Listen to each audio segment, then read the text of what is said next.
Hello out there in DCCD land. This is Christina Jones from El Centro's Teaching and Learning Center. In this video, I'm going to give you a brief overview of what accessibility is, why it's so important, and how incredibly helpful it can be to the work you do every day. If you'd like, you can access this slide deck online using the link in the video description. This link will also provide you with access to other resources that I'll mention during the presentation. To start off, let's define what we mean when we talk about accessibility. When something is accessible, it means that a person with a disability can, to the greatest extent possible, acquire the same information, engage in the same interactions, and enjoy the same services as a person without a disability, and they can do so with substantially equivalent ease of use. Now, that was a lot of details, so let's also put it as briefly as possible. Accessibility means designing things in a way that provides equal access to people with disabilities. To give you a sense of the kind of scope we're talking about, the CDC reports that 26% of adults in the U.S. have some kind of disability. That's potentially 1 in 4 of our students, our colleagues, and the countless other people we interact with every day. To put it another way, that 1 in 4 statistic means that about 61 million adults in the U.S. have a disability. So when we're talking about the impact of accessible design, we're talking about a pretty big impact. And what are some types of disabilities that we might be talking about when we talk about accessibility? Let's go over some broad categories, and I'll give you just a few examples in each. One of the first images that might come to mind in terms of physical disabilities is a person who uses a wheelchair. But physical disabilities also include a wide range of conditions that affect a person's mobility, stamina, or dexterity. And that includes disabilities that would make it difficult to use a computer mouse and keyboard, like decreased muscle control or lack of fine motor skills. People with auditory disabilities could be deaf or have hearing impairments. For example, they could be our young veterans who have some hearing loss related to noise conditions during their service. Or we could be talking about any of us as we age and certain sounds get harder to hear. People with visual disabilities could have complete vision loss or be legally blind, but they could also have partial vision, like tunnel vision, blind spots, or blurry vision. Or we could be talking about people who are colorblind. Some examples of psychological disabilities would be anxiety disorders and PTSD, and cognitive disabilities could include things like ADHD, autism, and a wide range of learning disabilities. Keep in mind, some disabilities may be more visible than others, especially if we're talking about interactions in an online environment. So while we may not realize it right away, there really are many people in our community who can benefit from more accessible design.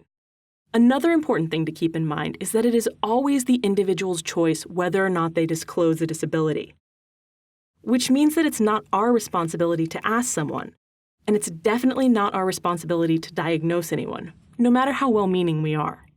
Instead, our responsibility is to design materials that will provide a baseline of accessibility no matter who comes in the door, logs into eCampus, reads our emails, or otherwise engages with our content. And don't worry, you don't need to learn every type of disability or how to address every possible issue in order to create accessible content. Instead, focus on the idea of universal design. That's design that benefits as many people as possible, including those who don't have disabilities. A common example of universal design is a curb cut. Those are the small ramps built into sidewalks that are absolutely necessary so that people using wheelchairs can get from the sidewalk to the street and back again.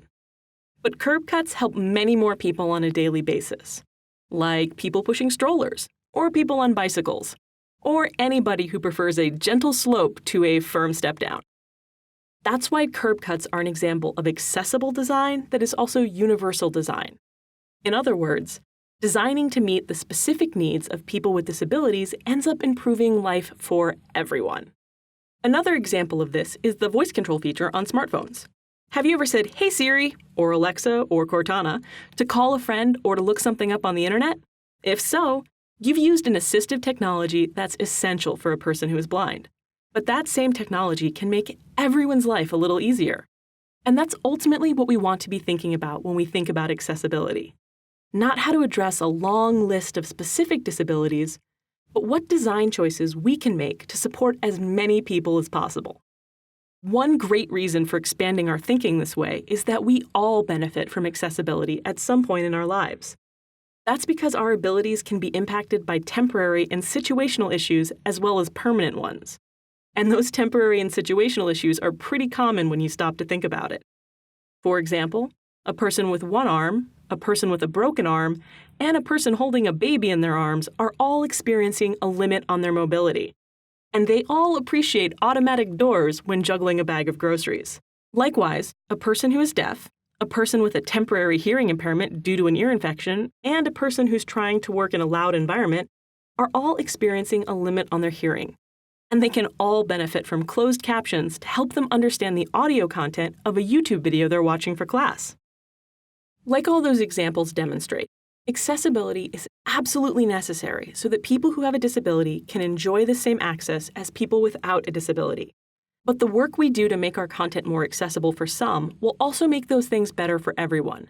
And both of those are excellent reasons to commit to a more accessible DCCC. Another good reason, of course, is that accessibility is required by federal and state law, as well as by DCCC's accessibility policy. But we'll get into all of that in the next video. What I want you to take away from this video is that accessibility is a best practice that we'd all want to follow even if it wasn't a legal requirement. I also want to reassure you that you don't need to be a designer of city streets or smartphones to make things accessible. Very simple changes in the materials we create every day can have a big impact on their accessibility. For example, we can pick colors with high contrast to make sure that our message comes across loud and clear. Or when we're writing an email, we can quickly break up blocks of text into convenient chunks that will make it easier for everyone to skim, read, and process the information. And you wouldn't share a document without running the spell check first, right? Well, it's a quick and easy addition to your routine to run the accessibility checker right afterwards. It's basically the shampoo and conditioner combo of effective document design. And doing both can help you create materials that look more professional and are easier for everyone to read.